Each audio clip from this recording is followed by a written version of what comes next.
मित्र, भारत के संविधान को सीखना चाहते हो? साथ में बने रहो, सिखा दूंगा। सबसे पहले मित्र ये समझो ना कि what is a constitution. Constitution का मतलब क्या होता है?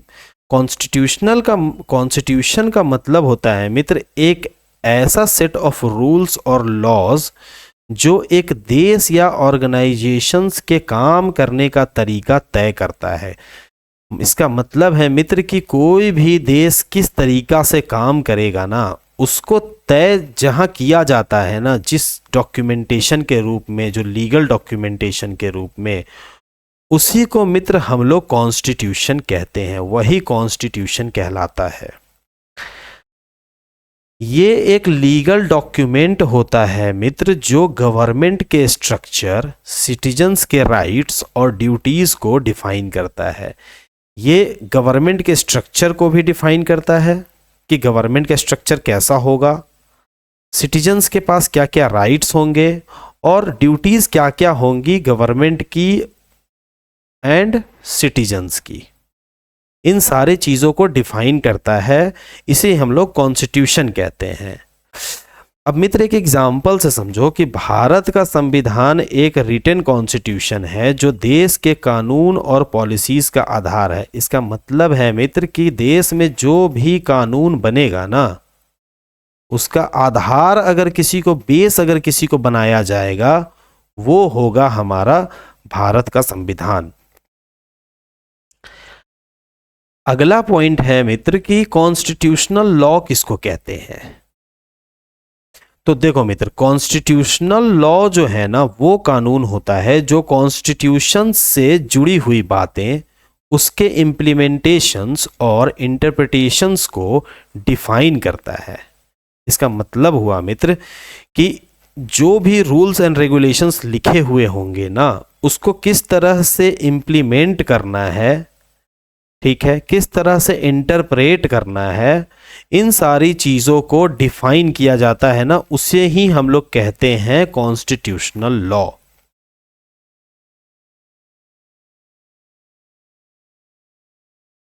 अब मित्र ये जो है ना, ये गवर्नमेंट की पावर, सिटीजन्स के अधिकार, सिटीजन्स के पास क्या फंडामेंटल राइट्स होंगे, और जुडिशियरी के रोल्स को रेगुलेट करता है।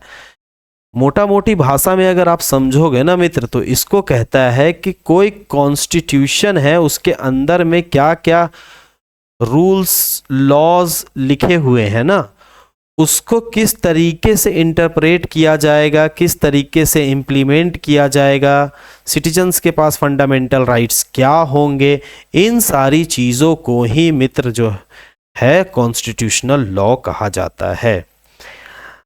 अब एक एग्जाम्पल से समझो। देखो मित्र, भारत में अनुच्छेद 32 एक कॉन्स्टिट्यूशनल लॉ है जो सिटीजन्स को फंडामेंटल राइट्स के वायलेशन पर सुप्रीम कोर्ट या हाई कोर्ट में जाने का अधिकार देता है।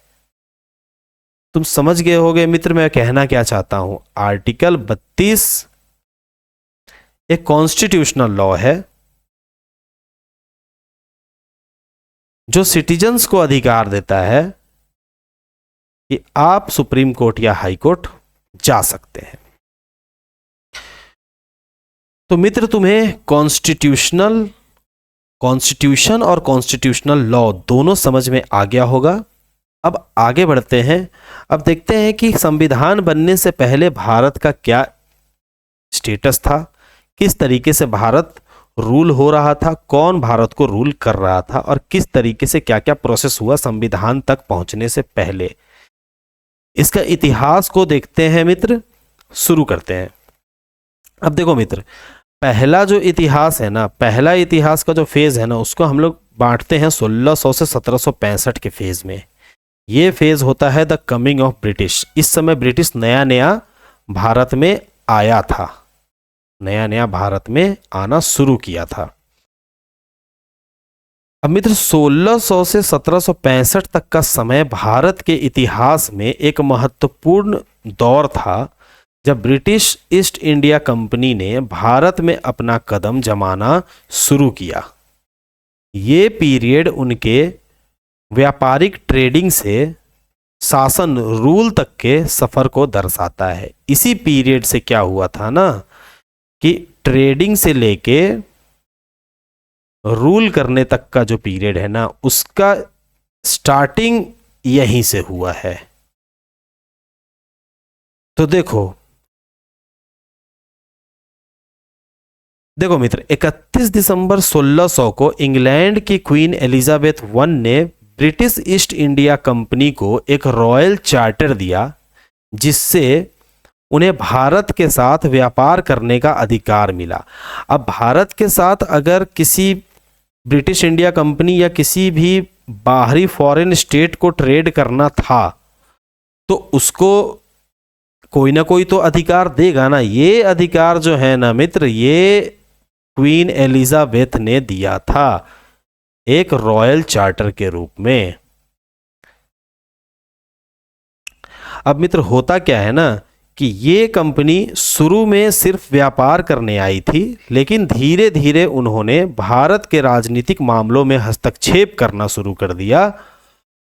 क्योंकि ऑब्वियस सी बात है मित्र कि जब तुम धीरे धीरे देखोगे कि तुम्हारा जो रूलर है, अगर तुम्हारा रूलर कमजोर है ना, तो जो ट्रेड कर रहे हैं वो चाहेंगे कि हम अपना रूल इसमें स्टैब्लिश कर लें। अब देखो मित्र, अगला जो पड़ाव है ना वो है भारत में पहला कदम। 1608 से 1612 में इसको बाइफरकेट करते हैं। देखो मित्र, 1608 में ब्रिटिश पहली बार सूरत आया और मुगल सम्राट जहांगीर से व्यापार की अनुमति मांगी। ठीक है मित्र। 1612 में सूरत में पहले ब्रिटिश फैक्ट्री ट्रेडिंग पोस्ट स्थापित किया गया और 1615 में जहांगीर ने ब्रिटिशर्स को भारत में व्यापार करने की अनुमति दे दी। तो कहने का मतलब ये है ना मित्र कि 1608 से 1615 के बीच में ब्रिटिशर्स ने सूरत में अपना पहला ट्रेडिंग पोस्ट बना लिया। अगला पड़ाव जो है मित्र वो है मद्रास, बॉम्बे और कलकत्ता की स्थापना। 1649 में ब्रिटिशर्स ने मद्रास में एक फैक्ट्री और फोर्ट बनाया। 1668 में उन्होंने बॉम्बे को पुर्तगाल से लीज पर ले लिया। अब इसको देखते ही मित्र आपको ये समझ में आ जाना चाहिए था कि बॉम्बे जो है वो 1668 से पहले पोर्तुगल्स के कंट्रोल में था, जिसको लीज पे लिया गया ब्रिटिशर्स के द्वारा ट्रेड करने के लिए। अगला पॉइंट है मित्र, 1690 में कलकत्ता में एक ट्रेडिंग पोर्ट और फोर्ट विलियम बनाया गया। तो अगर इसको समरी में देखोगे ना मित्र, तो समरी में ये क्या कहता है कि मद्रास, बॉम्बे और कलकत्ता में भी ट्रेडिंग पोस्ट की स्थापना हो गई। ठीक है, ट्रेडिंग की स्थापना हो गई। अब अगला पड़ाव जो है मित्र वो है ब्रिटिश और मुगल एम्पायर का। ब्रिटिशर्स ने,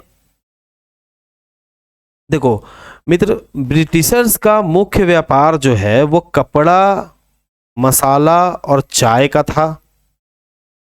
मुगल एम्पायर के कमजोर होने का ब्रिटिशर्स ने फायदा उठाया और अपनी सेना और राजनीतिक ताकत बढ़ानी शुरू कर दी। जो बात मित्र मैंने आपको थोड़ी देर पहले बताया कि जब आपका रूलर कमजोर होगा तो जो नीचे से या फिर जो आउटसाइडर्स है ना वो अपना अस्तित्व स्ट्रॉन्ग करना शुरू कर देंगे। इसके बाद होता है मित्र पलासे की लड़ाई 1757 में। ब्रिटिश राज की शुरुआत यहीं से होती है, तो इसको आराम से समझते हैं मित्र। 23 जून 1757 को बैटल ऑफ पलासे में ब्रिटिश ईस्ट इंडिया कंपनी ने नवाब सिराज उद दुहलन को हरा दिया। ठीक है मित्र, इसमें रॉबर्ट क्लीवेन की जीत हुई और बंगाल में ब्रिटिश का प्रभाव बढ़ गया। अब यहां बैटल ऑफ पलासे के बाद ना बंगाल भी जो था वो बंगाल भी ब्रिटिशर्स के कंट्रोल में आना शुरू हो गया था। उसके बाद मित्र होता है बक्सर की लड़ाई, जो 1764 में होता है। 1764 में बैटल ऑफ बक्सर हुई, जिसमें ब्रिटिशर्स ने मीर कासिम, जो बंगाल का लीडर था, शुजा उद दौलान अवध का, और मुगल एम्परर शाह आलम II को हरा दिया। ब्रिटिशर्स पावरफुल है तो सारे राजा को हराते जा रहा है और ब्रिटिशर्स अपना वर्चस्व बनाते जा रहा है यहाँ पे। उसके बाद क्या हुआ ना मित्र कि इस जीत के बाद 1765 में मुगल एम्परर ने ब्रिटिश ईस्ट इंडिया कंपनी को दीवानी राइट्स दे दिए, जिससे उन्हें बंगाल, बिहार और उड़ीसा में टैक्स वसूलने का अधिकार मिल गया। दीवानी राइट्स का मतलब मित्र होता है टैक्स वसूलने का ताकत, टैक्स वसूलने की ताकत। यहीं से ब्रिटिश रूल का ऑफिशियल शुरुआत हुआ।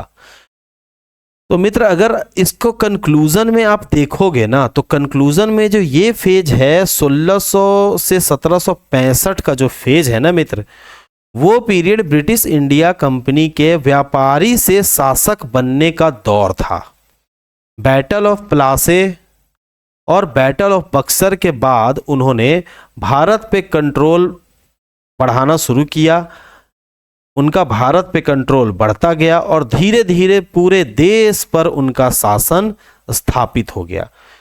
तो मित्र ये जो है ना, ये हमारा पहला फेज है संविधान को समझने का। सबसे पहला फेज है कि संविधान लिखने से पहले द कमिंग ऑफ ब्रिटिश, जो ये 175 1600 से 1765, जो ये 165 साल का जो इतिहास है ना, ये 165 साल का इतिहास क्या कहता है मित्र, वो समरी में मैंने आपको समझाया कि कैसे कैसे क्वीन एलिजाबेथ ने रॉयल चार्टर दिया, British east India company trade करने के लिए आया, धीरे धीरे लड़ता गया, लड़ते लड़ते पहले सूरत में अपना ट्रेडिंग पोस्ट इस्टेब्लिश किया, फिर मद्रास, बॉम्बे और कलकत्ता में। उसके बाद धीरे धीरे करके वो बैटल्स में उतर गया, प्लासे की लड़ाई की, उसके बाद बक्सर की लड़ाई हुई, और इसके बाद बंगाल, और उसके बाद